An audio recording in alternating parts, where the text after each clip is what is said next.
Hello everyone, welcome back to Spirit Vlogs. आज चाहिँ हाम्रो ट्रिपको डे 3. आज चाहिँ हाम्रो ट्रिपको लास्ट डे. आज चाहिँ हामी हजुरहरुलाई बाथको कुनै फेमस ठाउँहरु देखाउने छौं.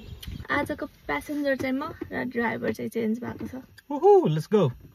बाथ आफ्नो एन्शियन्ट हिस्ट्री र आर्किटेक्चरको लागि एकदमै फेमस छ. यो चाहिँ युनेस्को वर्ल्ड हेरिटेज साइट पनि हो र बाथ चाहिँ पहिला रोमन एम्पायरले पनि रुल गरेको थियो. हामीले फर्स्टमा पुल्टने ब्रिज भिजिट गर्यौं. यो चाहिँ संसारकै थोरै ब्रिजहरु मध्येको एक हो जसको चाहिँ दुवै साइडतिर पसलहरु बनाइएको छ.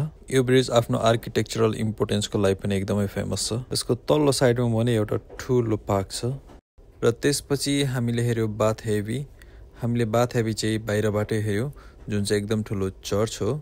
त्यसपछि हामीले थोरै ब्रन्च गर्यौं र लाग्यो हामी द सर्कसतिर.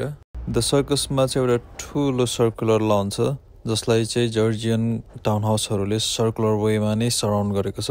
रोयल क्रेसेन्ट पनि सेम नै छ तर रोयल क्रेसेन्टमा चाहिँ हाफ मात्र छ घरहरु र अगाडिपट्टि चाहिँ ठूलो पार्क छ. र हामी बाथको यो सबै एरियाहरु घुमिसकेपछि लाग्यो क्यासल कमतिर. क्यासल कम चाहिँ हाम्रो यो ट्रिपको लास्ट डेस्टिनेसन हो. क्यासल कम पुग्ने बेलामा चाहिँ बाटो एकदमै साँघुरो छ. हामी यति धेरै ट्राफिक जाममा पनि पर्यौं. क्यासल कममा आएको हैन. पार्किङ पाउने लगभग हामीलाई लाग्यो होला कति 25 मिनेट्स.